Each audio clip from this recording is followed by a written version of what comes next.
What's up, Archons? I'm Flightless Pheasant, and today we have another update from the Keyforge Amber Skies game found.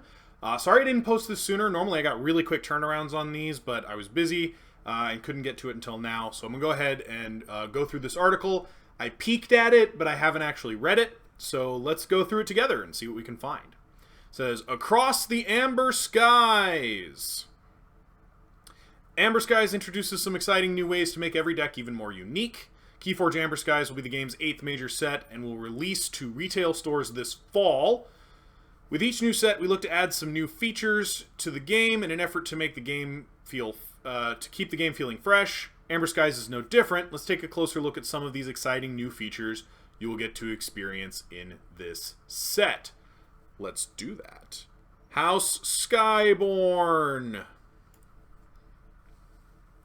Amber Skies introduces the all-new house to the game, Skyborn. This loose confederations of Baron, Merchants Guilds, daring hunters, and ruthless pirates are both aggressive fighters and very capable Amber Stealers. You can read more about them in their post. I have a video on that one already. Sky Beasts. Amber Sky introduces more than 20 new ultra-rare creatures called Sky Beasts, which have no primary house affiliation. Instead, each time a Sky Beast is added to a deck during the deck generation process, it is assigned one of the 3 houses featured in that deck. They also have their own article, and I have a video on that article as well. House Enhancements. Okay, this seems to be the chunky bit of this article. One of the main new features of Amber Skies is the possibility of a card being assigned a second house affiliation when it's added to a deck during the deck generation process. This is accomplished by a new type of enhancement icon. Enhancement icons were first introduced in Mass Mutation and have been a staple of the game ever since. Certain cards are given the ability to assign bonus icons to other cards within their deck during the deck generation process. In the past, these icons have included bonuses such as capturing Amber from your opponent and drawing additional cards from your deck. Yup, that was a big exciting thing when it happened in Mass Mutation. In Keyforge Amber Skies, all of the previously introduced enhancement icons are present in the set, but the list of possibilities has been expanded to also include bonus house affiliations. Each of the 7 houses in Amber Skies has at least one card that provides one bonus house enhancement, as seen on cards such as Fancy Donovan and Bosun Creed. Some rare cards, such as Eldest Batchminder, will hand out multiple house enhancements. Oh, goodness. Okay. Wow. Oh gosh. Alright, let's just go through these one at a time.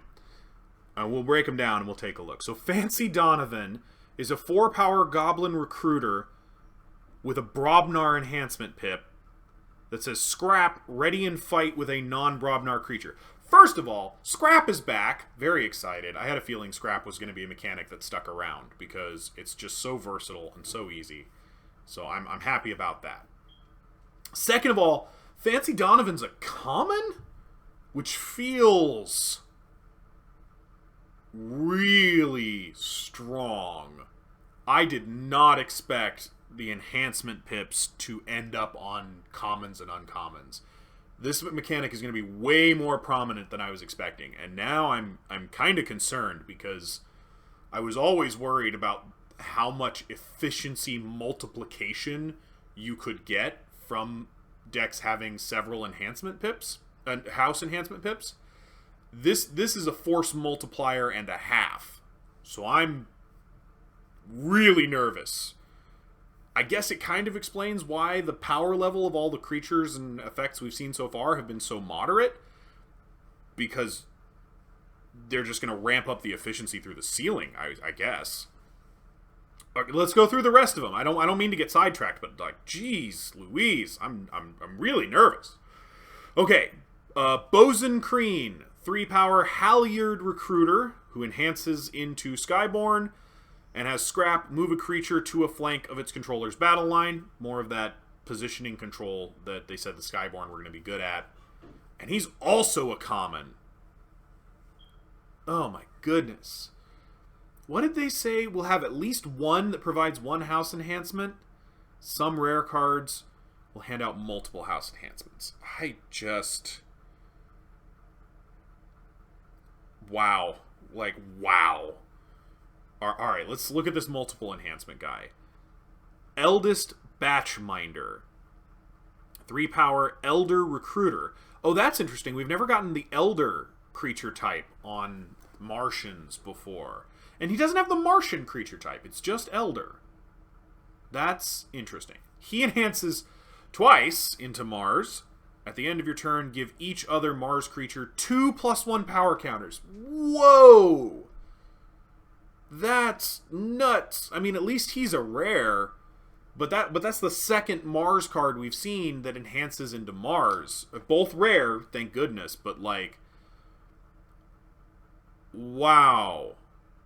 Some details are still subject to change. Oh man, I hope so. I'd bump up the rarities if nothing else, because like, the thought of a deck having 3 or 4 fancy Donovans or Bosun Creeds, and therefore having 16 cards of the same house in the same deck, especially since Logos is back, and Logos is the draw house, like, yeah, this is scary, guys. I'm actually nervous. I'm nervous for this set now. Like, wow. Okay, well, let's read on. Maybe they talk more about it. Each card in Keyforge Amber Skies can have at most 1 house enhancement. Okay, so they can't be affiliated with all 3. That's good. And cards cannot be enhanced with a house to which they already belong. Makes sense. Still really strong, though. When a card has been enhanced with a second house affiliation, it counts as belonging to both houses. Yep. It sure does. It sure does. Jeez Louise. Oh, here are some examples. Okay, so here's a time traveler who's also in House Mars, which is so good. And this guy's new. He's a spoiler. Yixrinu the Clever. 3 power Martian with elusive. He gives 3 capture pips as an enhancement and has action lose 1 amber. If you do, move all amber from a creature to your pool. Whew, that's strong. Oh, I like that. Man, I like that ability. That is good. I haven't seen a whole ton of capture in this set, so maybe it's not as good as it could be, but wow. Okay, the example of Time Traveler shown above has been enhanced with the Mars House affiliation, thus it can be played from your hand during a turn where either Logos or Mars is your active house. In addition to expanding your options for when you play a card, House Enhancements also let you use cards you already have in play more often. The example Time Traveler shown can be used to fight, reap, or for its action ability during a turn where either Logos or Mars is your active house. Likewise, the Yixrinu the Clever, it can be used either when Mars or Brobnar is your active house. House Enhancements can also appear on other card types beside creatures.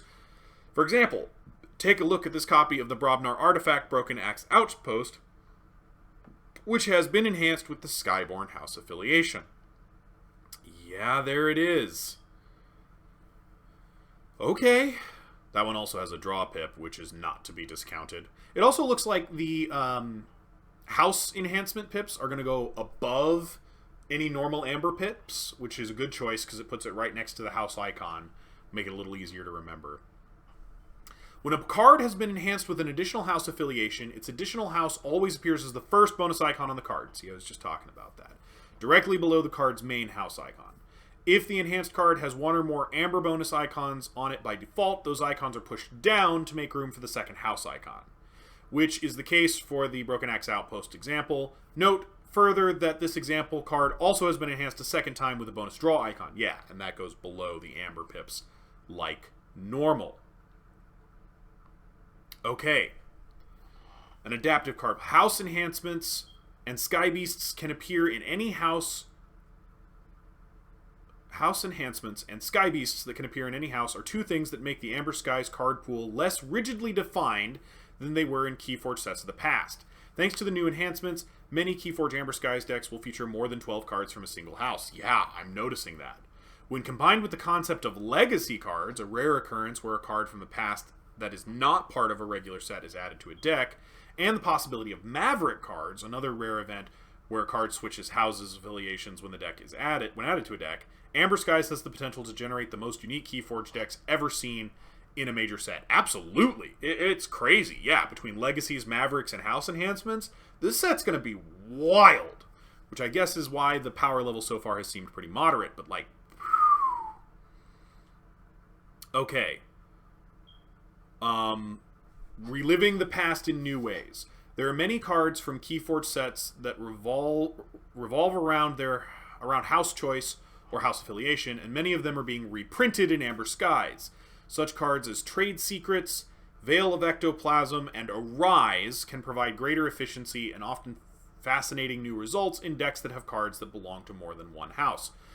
Holy cow! I take it back. Amber Skies is going to be incredibly powerful.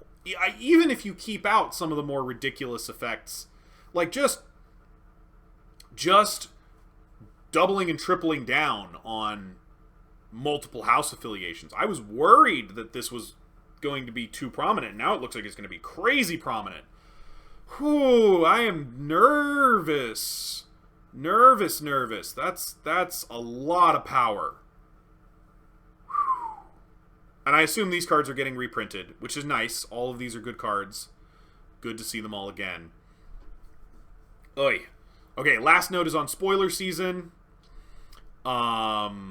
We want to send a big thank you to Team Covenant for showing off the first of our influencer spoiler cards. If you missed it, you can check out the video by going here. I did take a look at that. I've decided I'm not going to do a video on each spoiler. I'm going to wait until they're all out and then maybe do something with all of them. But I will do any of the ones released by Ghost Galaxy or released on the Amber Skies Game Found. We still have plenty to come, so why don't we just reveal the schedule so you can all get your reminders set. Check out the full list below and be sure to lend your support to these creators by checking out the content. Okay, looks like the Nordic Keyforge podcast is doing one tomorrow. Nice. Team GG after that. Then Archons Corner, Bad Penny Press, Tabletop Royale, Hunter and Friends, Amber Meaties. Oh, good on you, guy. I'm definitely going to catch that one. Saigon Keyforge League, and finally, Help from Future Self. Also great. I'll catch that one for sure. Once all of these are out, I'll put out a video where I talk about all the spoilers and my thoughts on them and lore things having to do with them. These House Enhancement pips are cool. They're sort of negatively fluffy, which is unfortunate because I'm all about the fluff. But I do like the new Recruiter creature type, or creature trait. It does offset that a little bit, and it seems kind of nice. You know, I like that trait to signify them as someone who's actively recruiting for their house. That's good. Yeah.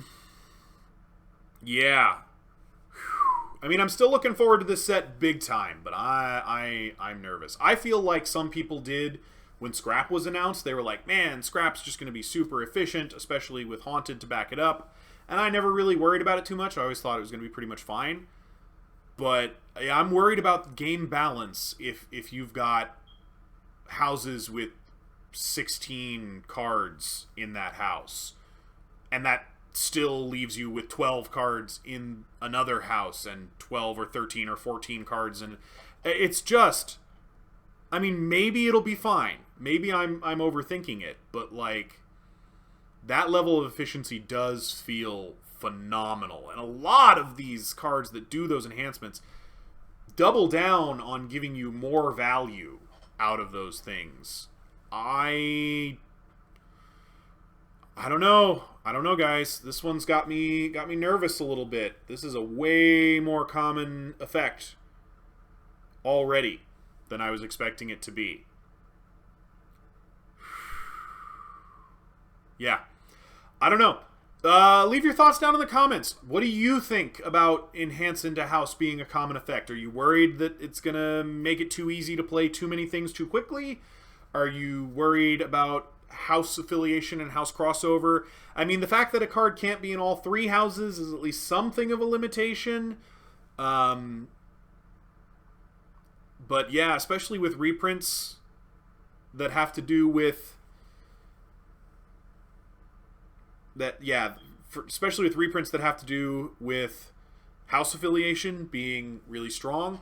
I haven't seen house icons on actions yet. Maybe that's a limitation. So far, it's only been on artifacts and creatures.